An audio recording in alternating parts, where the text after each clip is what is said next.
We're starting back with Matthew here. We're going to be in Matthew chapter 24. We talked through verse 26 area. Is this what I've been notified of? As of last time?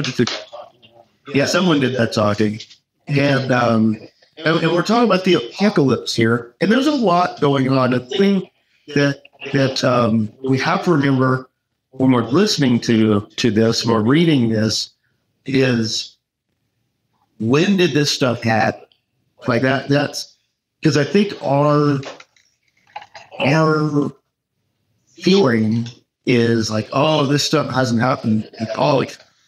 And we're like, oh, these are words that are meant just for us and kind of thing like that. Like, no, we have this theology of now, not yet type of thing. And when Jesus is talking about a lot of this stuff, I think he's talking about when Rome finally had enough of the antics of Israel and with what they're doing and just went in and destroyed it.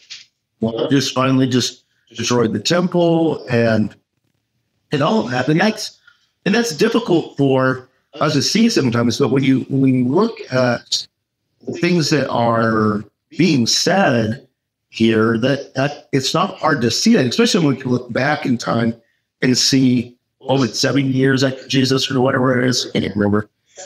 Yeah. That the temple was destroyed. And a lot of this stuff that really seems like this. So, but as with all kind of poetic apocalyptic literature, there's also stuff for there too, because it's these things that they kind of move on, these waves that move on. I think a lot of times we get in trouble when we try to pinpoint apocalypse.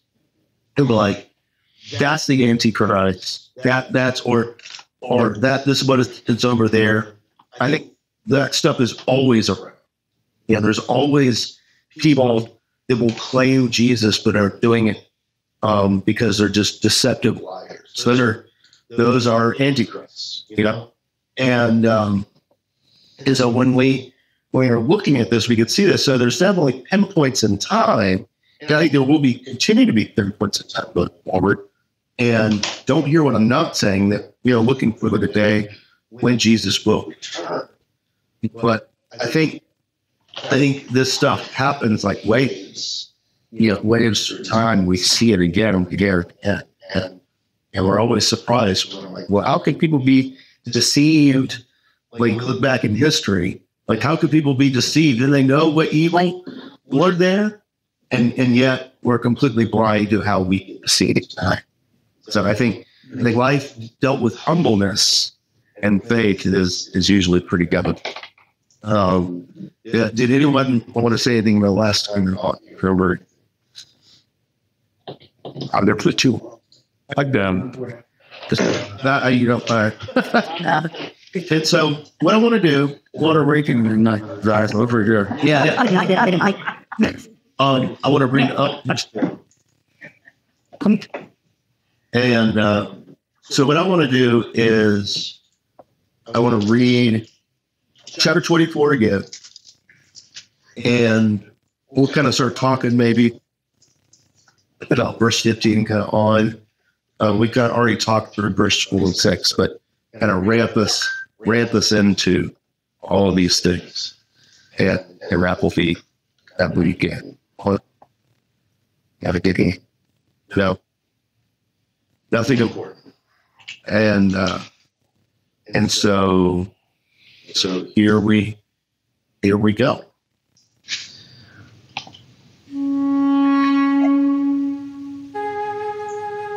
Then Jesus went out and departed from the temple, and his disciples came up to show him the buildings of the temple.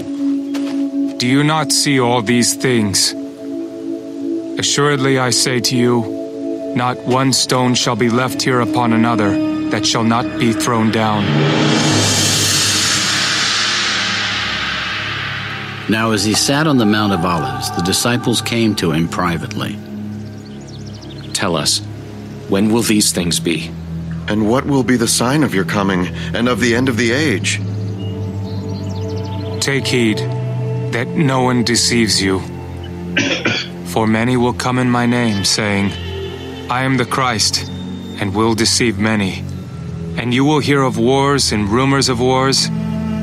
See that you are not troubled, for all these things must come to pass. But the end is not yet. For nation will rise against nation, and kingdom against kingdom.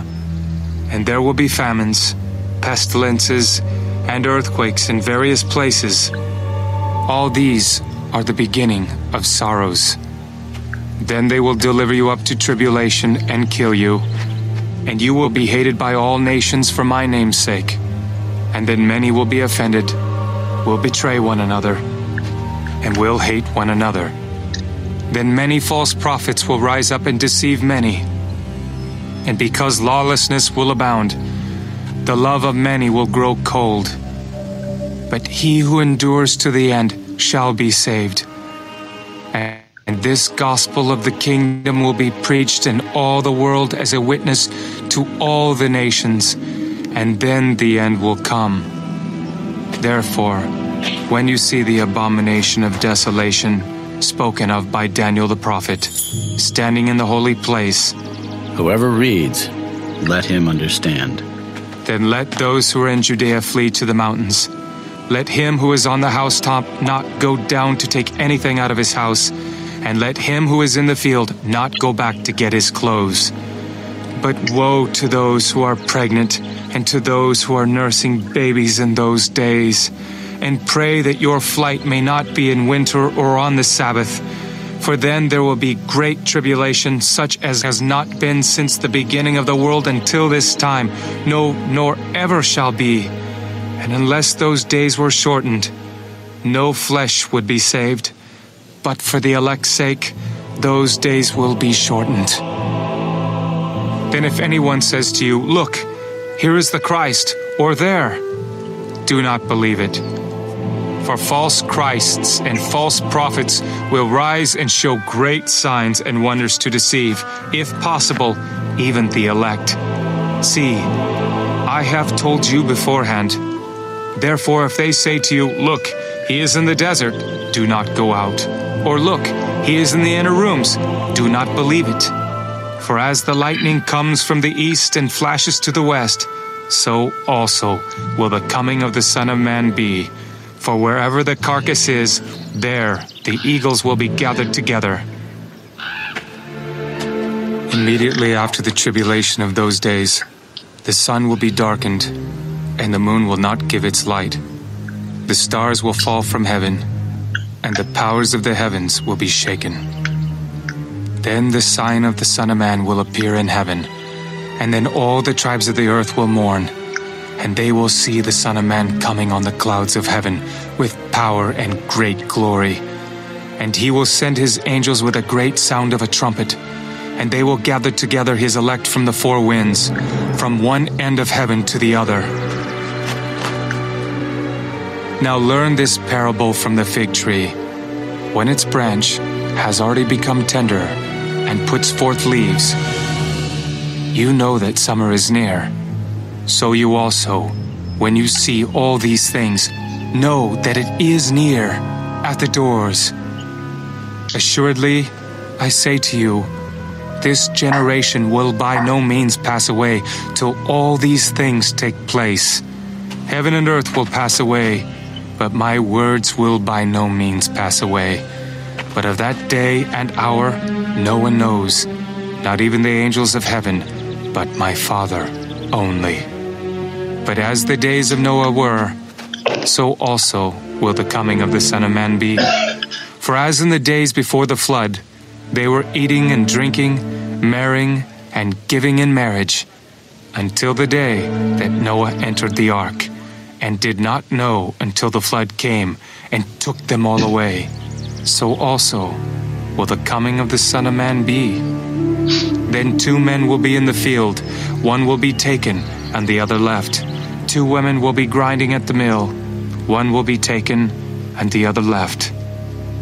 Watch therefore, for you do not know what hour your Lord is coming.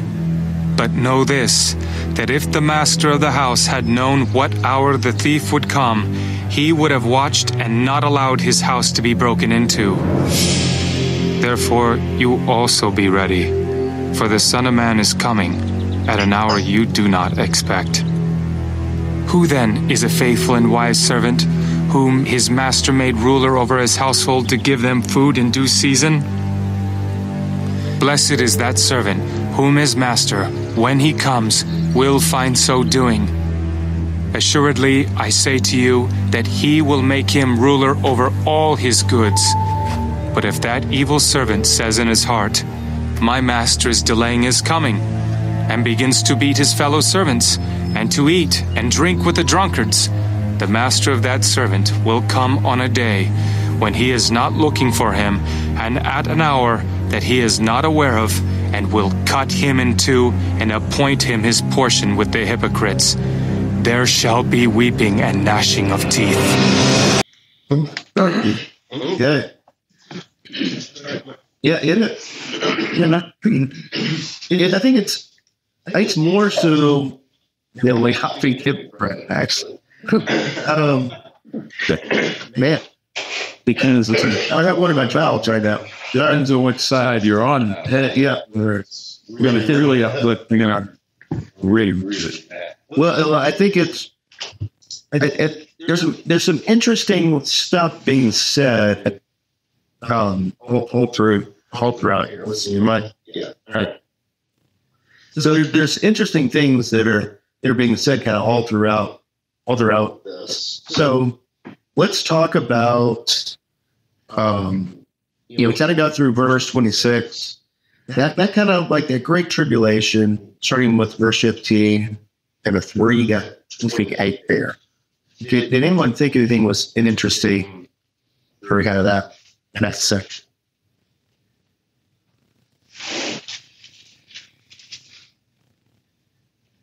We're kind of overlapping. We got a little bit. I think I got the words of first onto you, Bruce. Tend to hear people say, "Oh, look at these wars are epic right now." And this yeah. 2,000 years, an awful lot of news. There have been earthquakes. Yeah. And including the false messiahs, the false prophets, that, yeah. out every week. Yeah. Sure. Yeah. So I think sometimes we look at this and wonder what to contextualize it today. We went out at it and the daughters call it this. Don't those are not. Yeah.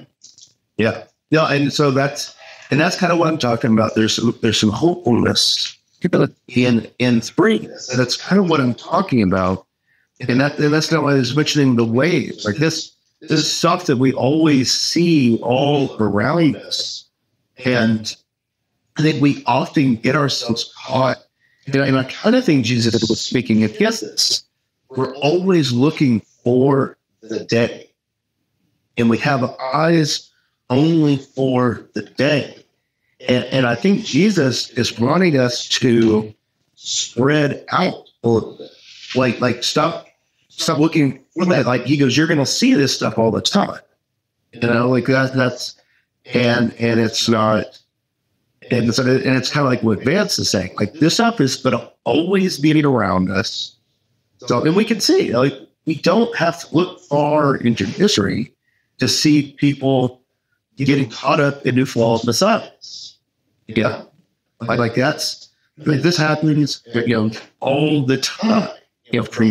From small time with cult leaders to big national leaders that take up this Messiah mental. Like that's, we see this stuff all the time. And oftentimes what happens when these Messiah figures come on here, and this, I'm kind of getting into the reading a little bit here, but we get into shore up and only are concerning ourselves with ourselves. Is I think like we only concern ourselves with what's going on and kind of become become hermits in our communities and stop doing the things of a kingdom of God. That we start worrying about all this other stuff. Let's see what, like that. I think verse 23. That anyone says to you, "Look, there's the Christ, there's the Messiah. We're there." They don't believe it. These people are just charlatans. They're false Christs. They're false prophets. They'll rise. They'll even show signs and wonders, and it's just to deceive. Like that. That's and therefore, if they say to you, "Look, he's in the desert," like, don't do that. It's now that's a clever little lie. There's a group of people, and we have a lot to thank for this group of people. Like, Jesus is probably making fun of a certain group of people, the Essenes. And we have a lot to thank for the Essenes. The Essenes are who have the Dead Sea Scrolls. But they were these people that were like, "Oh, we're in the last days." And they went out and lived in the desert. And they had all these writings.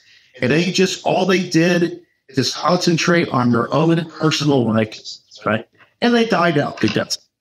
But that's over there. And I think that's what Jesus is talking about. He's like, it's not worth it. Like, look around. And I think I love verse 28 for multiple different reasons. So it says, "For wherever the carcass is, there the eagles will be gathered together."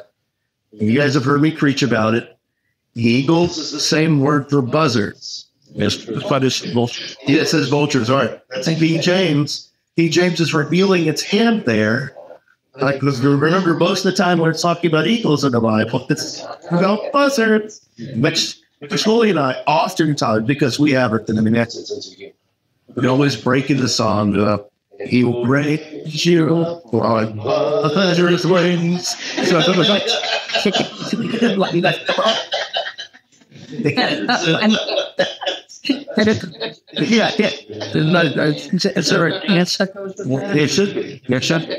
long swooping. Sorry, I like that.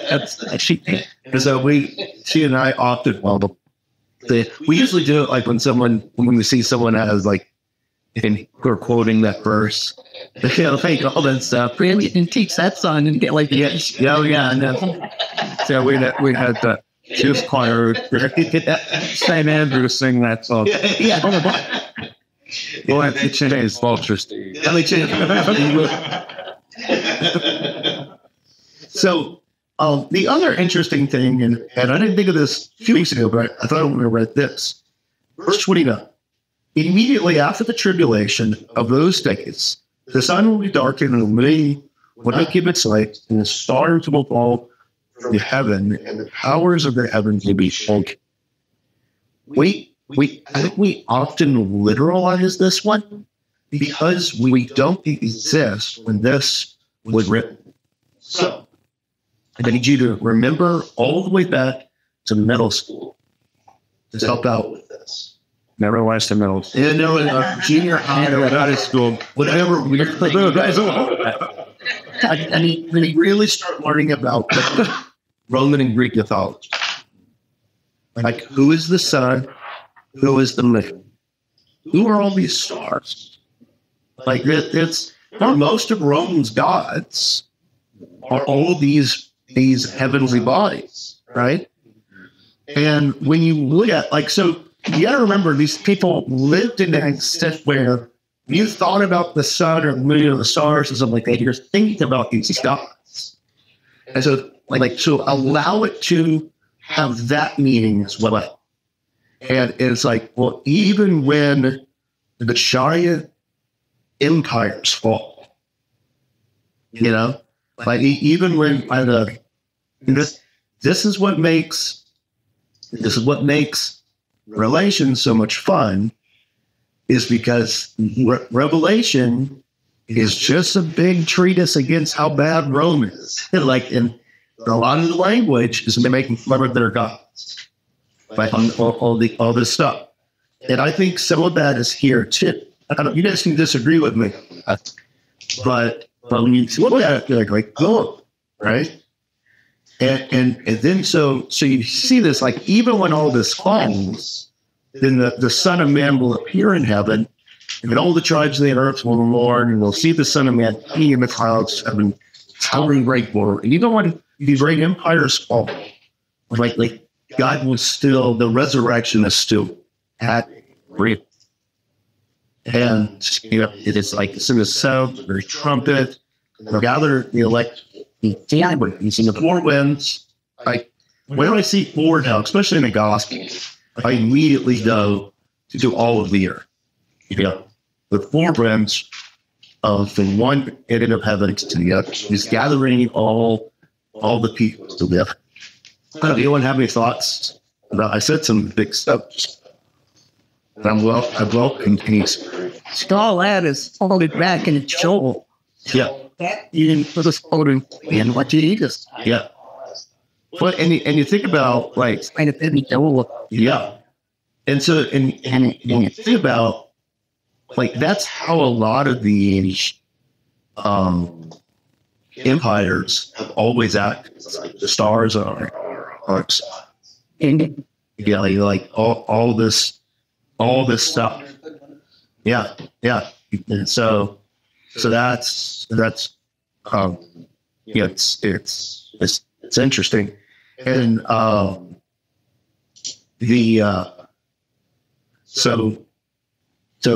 then also this is going back to verse 28 for a second. The national symbol for Rome, especially Rome's military, was the eagle. Yeah, so which would have been like eagle, buzzard, like all that sort of stuff. Yeah, but that's why it's important when you're reading these things. Eagle and buzzard, second word, you break eight, and so like that's just it's important. Which is confusing because we make strong distinctions between those, and but there's other words that we don't like like love, like the love one. Like they make all these distinctions, and they're like, we just don't have that. And so we have to use weird cities in Pennsylvania. He tried about what? They and so yeah. So then we have the fig tree bit here. Let's see. So I don't want to read the whole thing because someone has to. Now learn this parable. This is verse 32. So learn this parable of the fig tree, which branch has already become tender. Sports and feast. You know that the summer is near. So also when you see these things, know that it is near at the doors. So it's right at the gates, right there. Truly I say to you, this generation will by no means this way all these things take place. Ever have the words out house. That's the part I drew a question mark 100 years ago. And I get all just there, and then I go, oh. So what walk you through? Although we should we at the mosque or this generation has wait. So Not pass. but okay. This generation will not pass away before these. Yeah. So which That means all those old Jews are with us yet. that's where Yeah. And then heaven and earth will pass away. yeah. But then, will the Bible still discourage? So You know, think if we talk about future generations, it's going to happen in the future. But it might not be the present generation, but the way that word was. Yeah, I tell you, I think it could be a misinterpretation of the written law. I don't think it meant just then. So I think it's talking about everything we've already talked about. Human nature will not pass away. Well, I think there's talks about that ways they've been talking about, like all these things, this now, not yet. Because we see, if we go back to what we understand of the temple and all these things, like that's, and I think we're going to see more of that language come up. Because I think a lot of this connotes in Jesus going, if you guys keep it up, they're going to destroy you. You know, like that's, he does keep it, because, and what is it, and when he's talking about what were they keeping up? It's constant power seeking. Like, I think it's the Pharisees and all these people, they want Jesus to be great. They want you at the end of the gospel when you were presented with a choice. Do you want Jesus Barabbas, or do you want Jesus of Nazareth? And as you can see, like when he comes into Jerusalem, which was just a little bit ago, right? Just that was like that's, which was right before this. He comes into Jerusalem, and they're all chanting that same thing, chanting to, the save us. And they're chanting, we get us on it. To do like appears. Like they want someone to come in and destroy, right? They want someone to like, and that's pretty much their only goal. And that's what troubles me, like as we look around this thing, is that there are people with I was talking with someone, and I we on Twitter, actually, we were called that a year ago when we were really dealing with, we had some people that really attacked the LCMS about a year and a half ago now. And we were dealing with it in a couple on my forums. I was talking to one of these guys on Twitter, and this guy was very devoted to the LCMS. So it was very, I think he was a pastor, but I wasn't sure. But he was only interested in power. That's the thing with, I was like, well, basically the line was, we have to do this in order, because the world is nothing but power. I was like, no, the world is the death and the resurrection in Jesus. Like that's what it's like, the cross, which is, where our theology is built in and around the cross, is about death and the evaporation of power. And I was surprised that this person said it with such clarity. And it really helped me see something about what really moves people along is that it's just complete power seeking. And I even had, like, when I was going through all that and stuff, and I had a friend say something to me that was like, always seek power, grow without wanting. But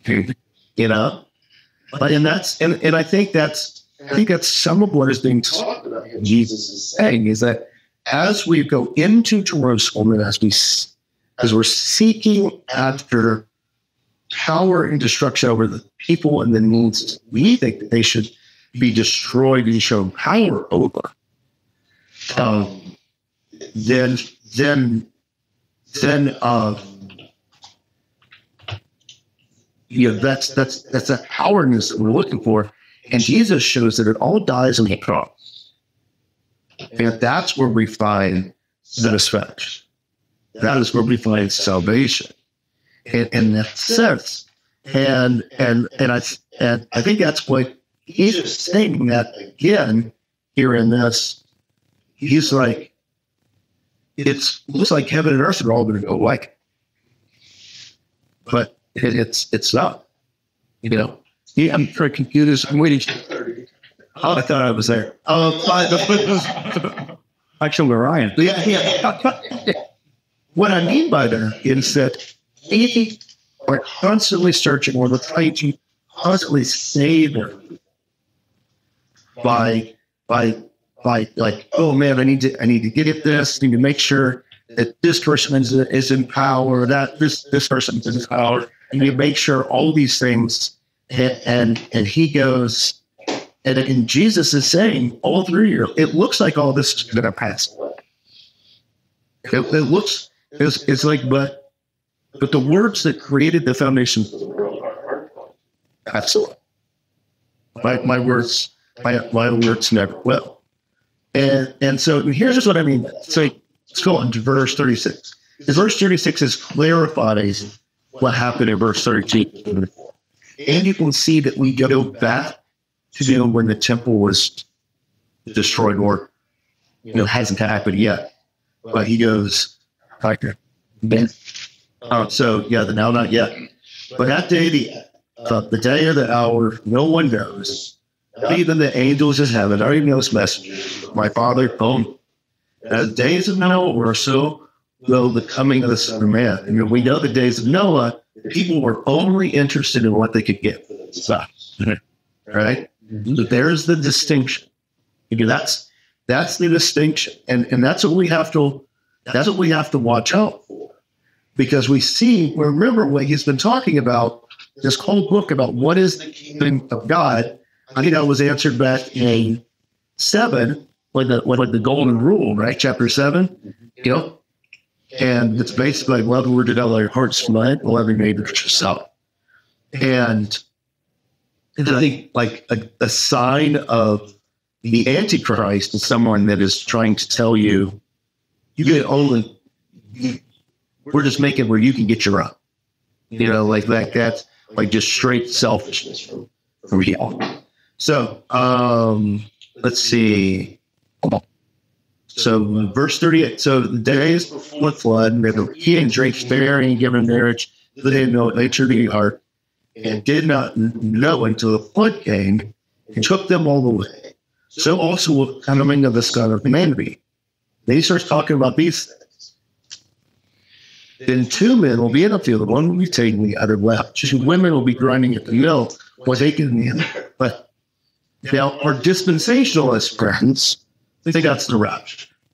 I think that's the rapture. I think that is,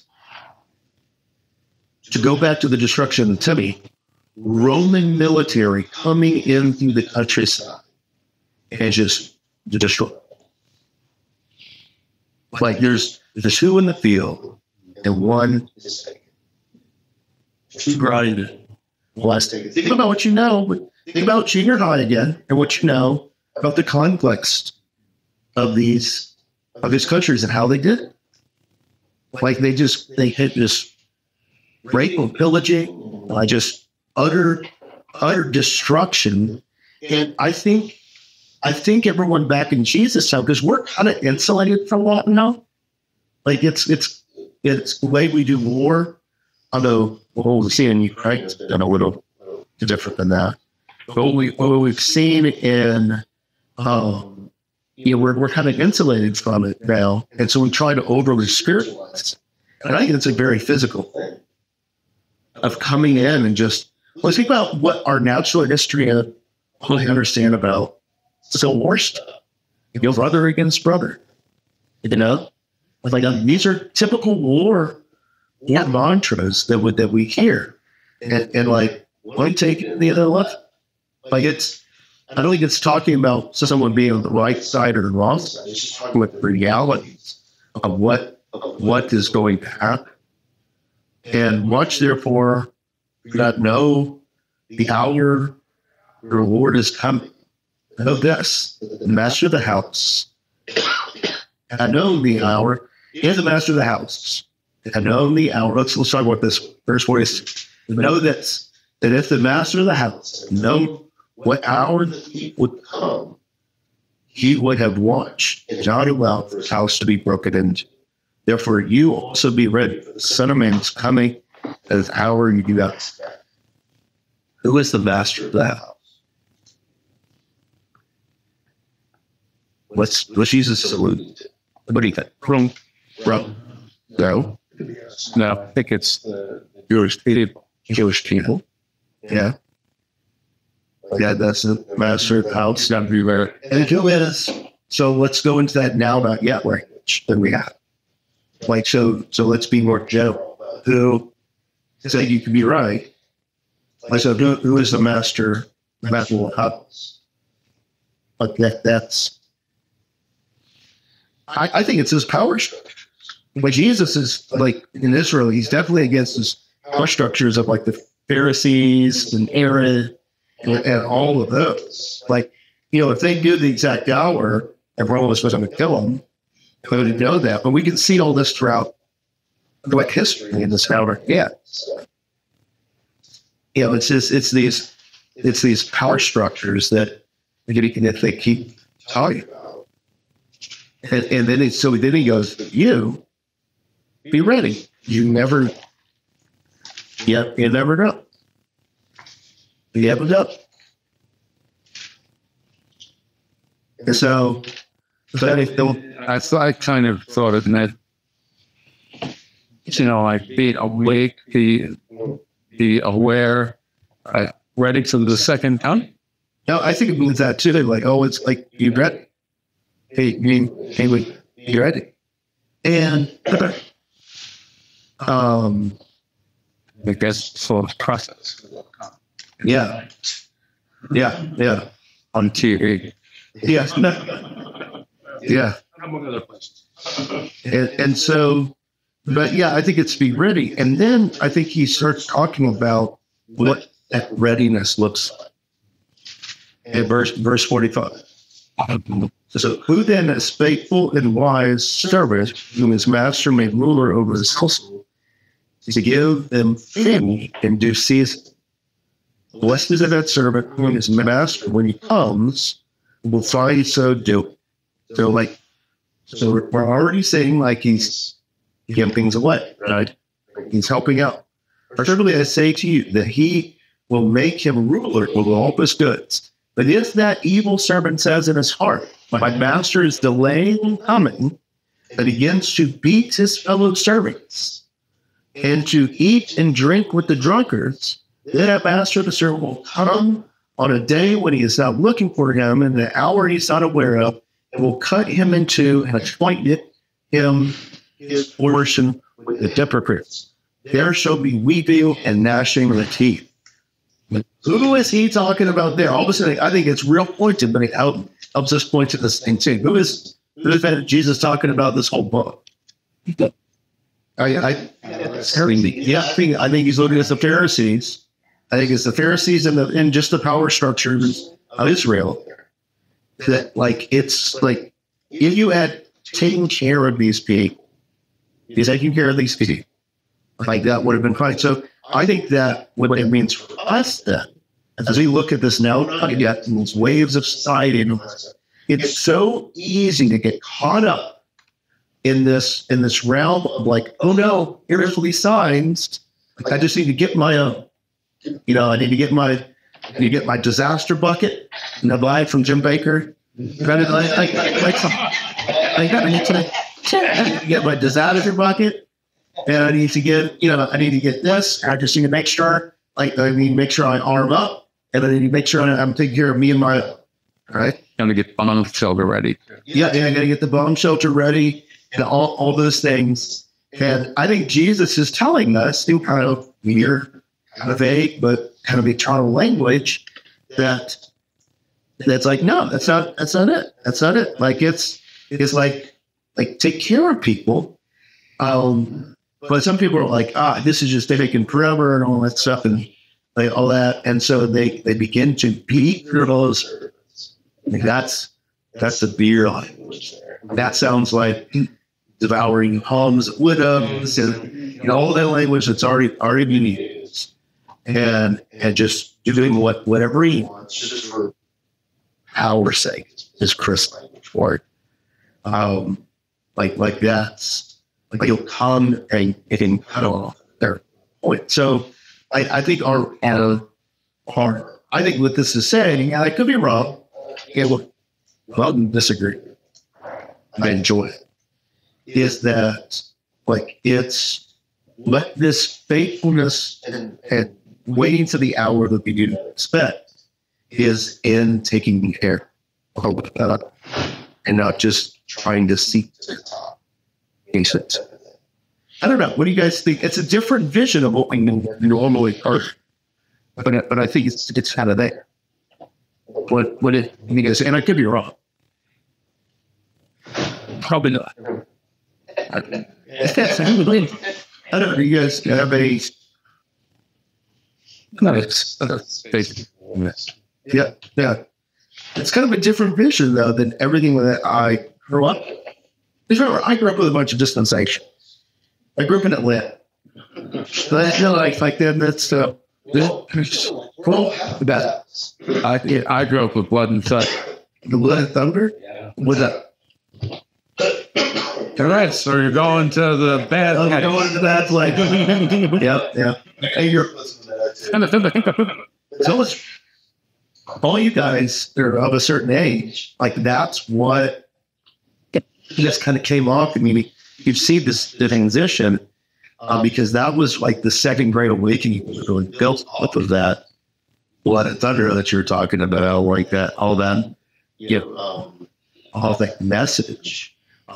Even though I really don't see that message, but but it was the second great awakening was built off of that, and all these like all these things. So it's just the pendulum swings. It's his ways. You have to see everything moves. It's not. It doesn't mean it was equal. Like it's just. I don't think that was the most hopeful way. Like the pendulum swing, now we're something. And so, but yeah, so like but I really grew up and say, oh, you better watch out for this. But I think it's interesting how there's these cues as to what he wants. Like a faithful and wise servant, rule over the household, will give them food and just blessed is that servant whom his master when he comes will bring him do it. All of that. Make sure that people are taken care of. And then you have the power seeking, which you're like, well, whatever I get to my own, right? And we see that all around us. You look like the one that says, don't look at it, man. We stop ours. Nothing. Let's. Yeah. What is this is great stuff. But there are also people who would fall in quality-estic category. What do you mean? Would be seeking power. Yeah. And how to get there? I don't know what. So and I think that's the ways that we can see is that you have. Well, and think about. We're all Lutherans in this room, at least early. Like it's, we look at the Reformation and we could see, in that time in the 1500s, that the Roman Empire was one that was very much power in that time. If the Reformation was going to happen, whether Luther was involved in it or not, Luther just was in the right place, just cantankerous enough to make it happen. It was going to happen because the Roman Church had become so just fat and bloated in on itself. That's like in that time, and a lot of people. There's other people that were contemporaries with Luther, like this all. They all were seeing the same thing. It's just Luther, like he had a couple of lucky breaks. One of which was that he saw something, and then the Catholic Church really didn't like what he was talking about, and then the press, the printing press was independent. He started like some out propaganda stuff, like it was, no tomorrow, and so you can see, so like you have these Christians that are this power seeking stuff, and then so you see these waves, and like, so yeah. I'm going to interrupt you. But so you take this passage. That there are Christians who look at this as either Yes, believe it.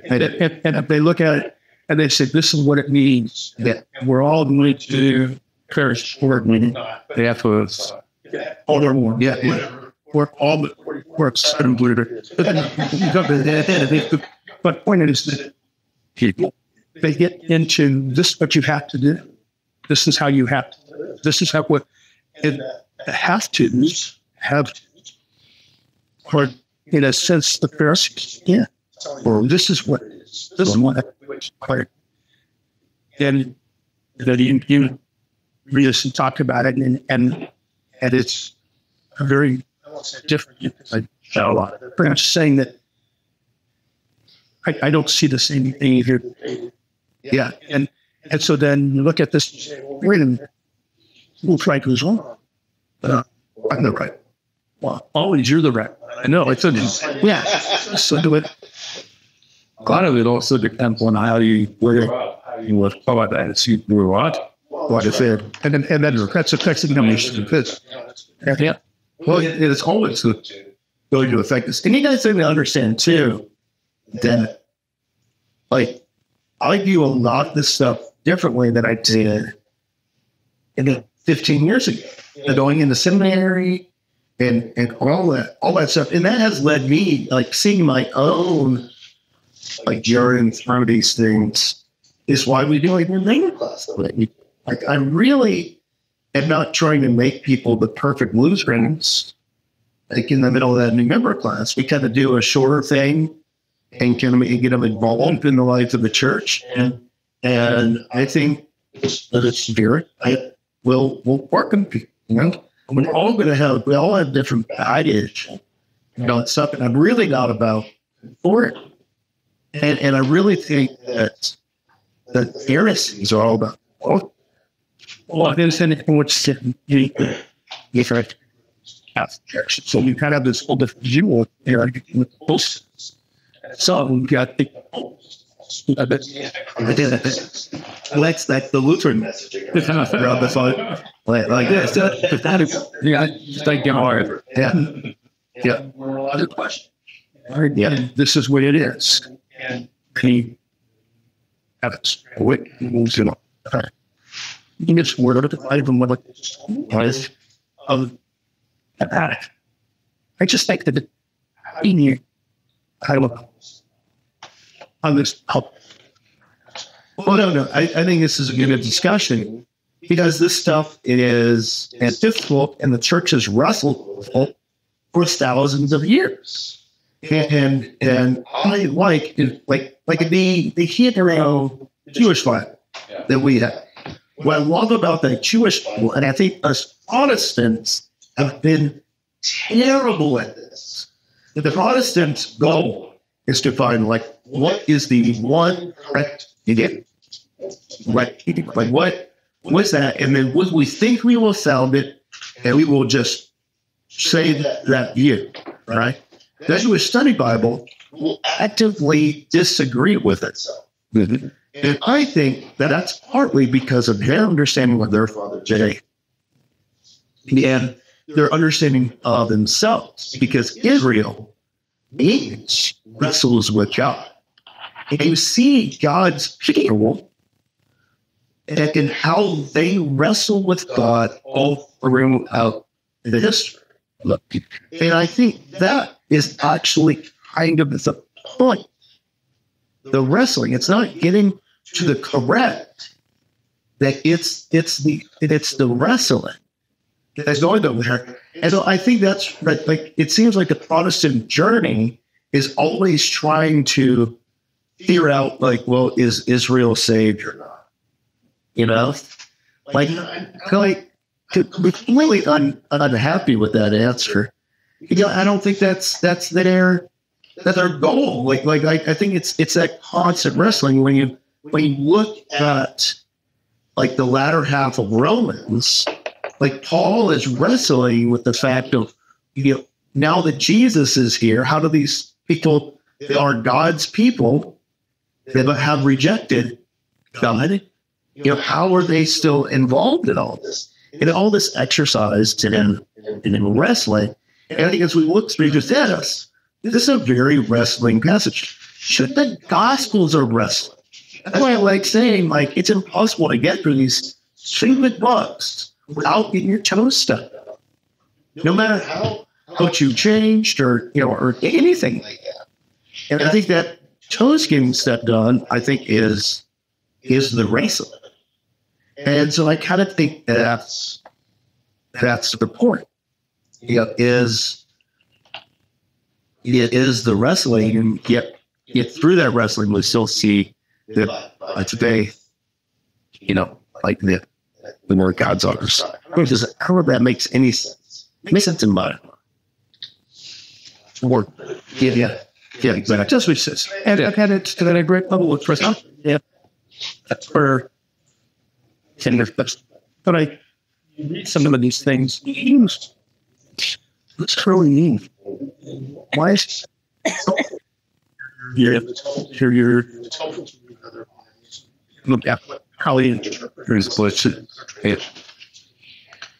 But okay, I think you have to look broader context. What Jesus is religious command on God, on the people, and out fighting. What it needs is law. Okay. And it's okay to kind of fight it. But not to the point where, like, it comes to law. I'd like to know where you say have it. Yeah, it's exactly. Okay. It's just there. Everyone's waving at your hand, like they can see it. But yeah, it's this thing where it's like, I don't think we have to fully understand it. And I think even in the midst of law, we can see that God is still for us.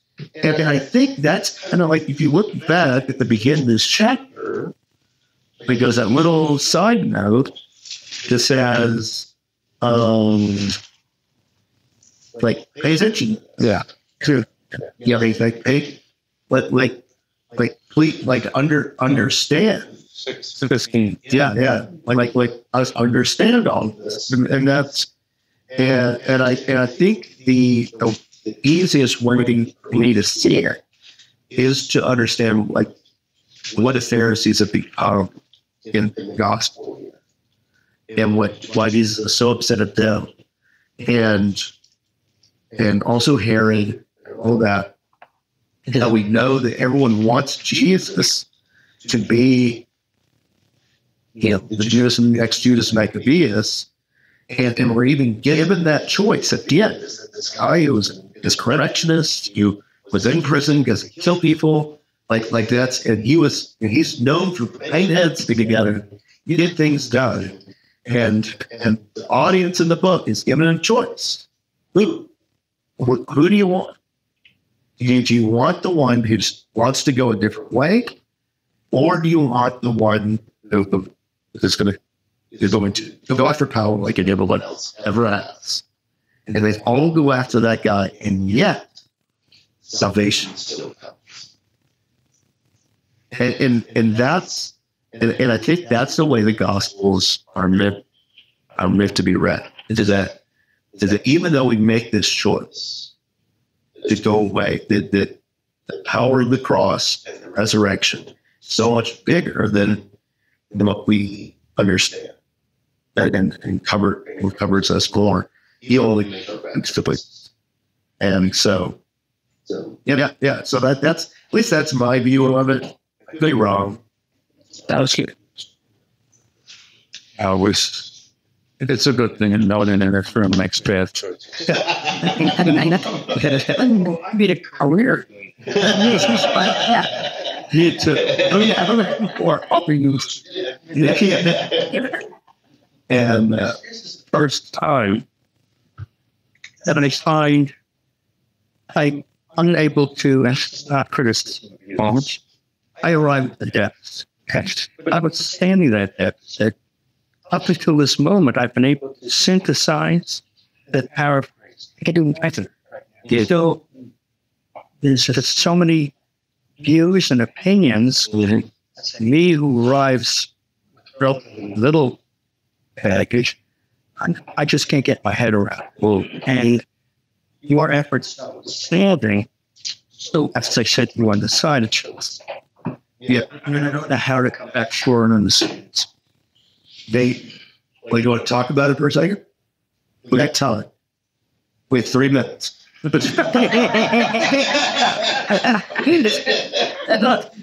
believe they didn't miss. It's just I don't know. What's fun? Yeah, dude. Like, perhaps I incorrectly understood as clarity before. I don't have the clarity at this moment. Up until, and again, it may be delusional or inexperienced, but I had clarity. I don't have clarity. Okay. I don't have clarity from your explanation. And, that's it. I'm not going to hold up everybody because I don't know what's going on. well, there's probably other people that said, "Why?" And do you want to try to explain about There are too many explanations being offered.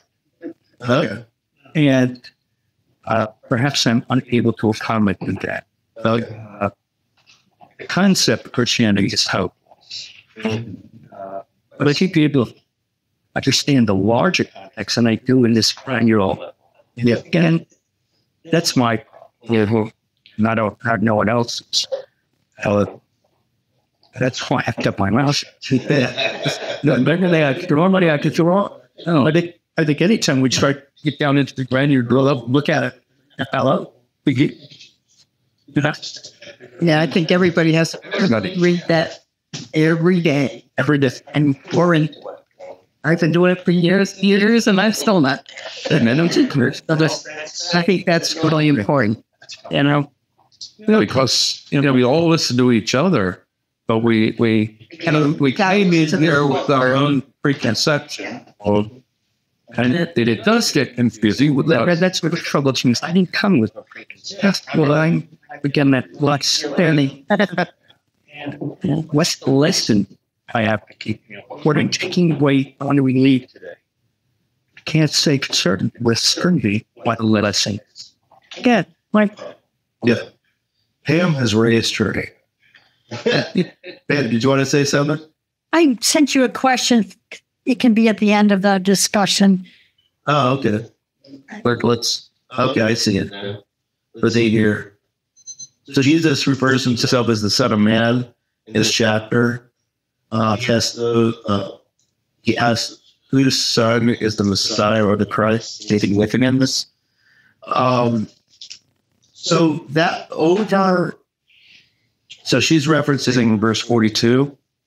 That what they're for you that know the day or the hour of the Lord is coming. So the Son is a Son of Man. So Yes, it's Matthew 22:42. Oh yeah, 42. 22. Oh, I see. 42.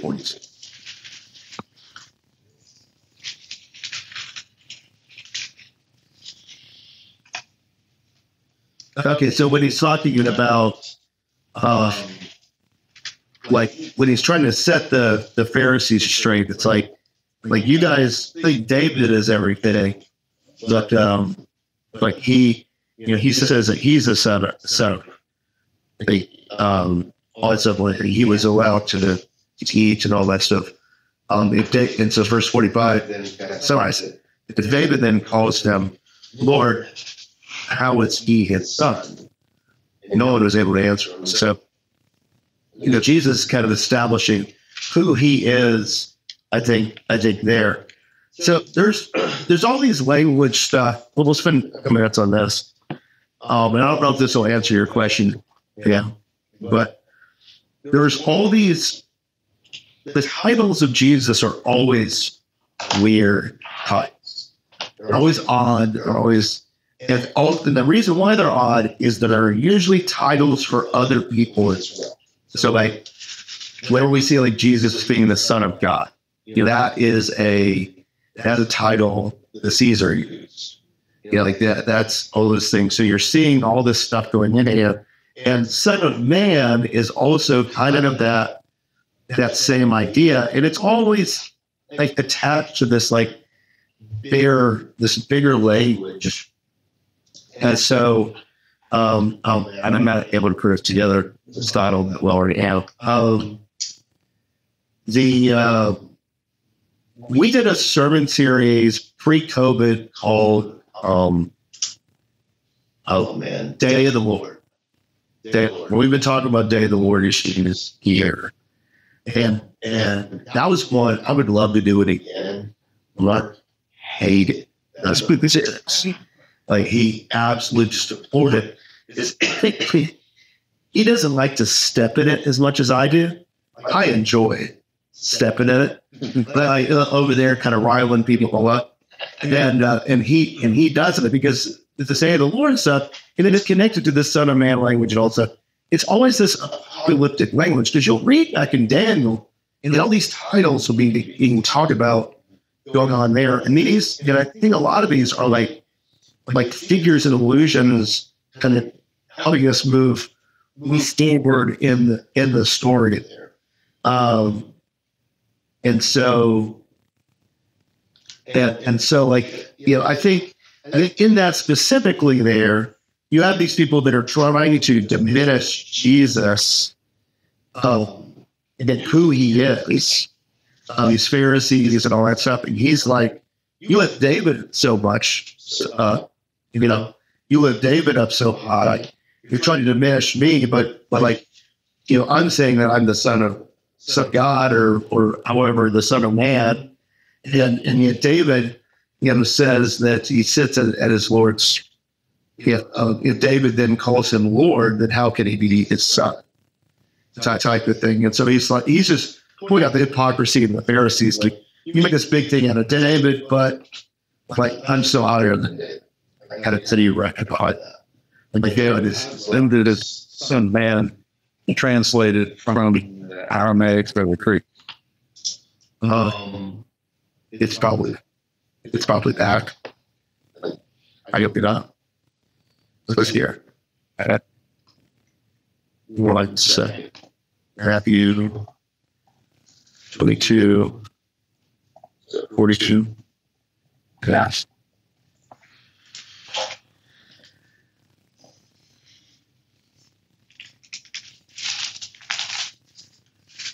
A carnage for 39 or 24, 39. So it is the way the Greek does the same. What do you think inserting the Christ up means son? It is they say to him, David. So that's, and then we have 42. So what was the other one? Matthew 22, 42. The other one was just within our chapter where he's called the Son of Man. I guess my question really is, what's the significance or difference between Son of Man and Jesus the Messiah or Jesus the Christ? Are they the same thing? Again, I'm just wondering why there's some different way of naming Jesus. Yeah, so I think it has to do with that, like, kind of. I think the Son of, I'm not going to have a good answer for this right now. My break is not on top of this right at the moment. But I think the Son of Man, or what was the verse in our funding for 39? Look at it. It says, and not they knew until came the flood and took away all. Thus will be also the coming of the Son of Man. Yeah. So you have that one, you have that verse, you also have verse 30 also has the Son of Man that 30. There was another one too. Verse 44 also has it. Therefore, be also ready for the Son of Man. That's something we'll already expect. And then verse 30 it said, so he did, the Son of Man will appear in heaven. Okay, so what I think how that's being used right here is like is a sign of the apocalypse. Here, so like look at how it's being used, and it's almost like this being show judgment type of thing. Okay. I mean, yeah, like with just how, because I was kind of wondering that as we were kind of reading it through too, and it seems to be using this is a terrible example. Never use it again. But like the Son of Man is like the sword type of thing. You know, like that's. And it's kind of like it's almost like this kind of godly judgment almost being come down here. That's a terrible description. Terrible. But for sure, yeah. But I'm just trying to like how it's being used here is like that though. Like I don't think it's because he was born. He was the Son of Man that. That humanity with us, that Son of Man, when they come like that. You know how I so the man was Jesus first time versus the Son of God. Right, exactly. There's like, and it's two different things that he did. Yeah. So I think terms were used. Yeah, we got that with there. And I think that's all still right. And it's being used like when we are seeing the actual judgment. You're seeing the Son of Man come forward as like this title.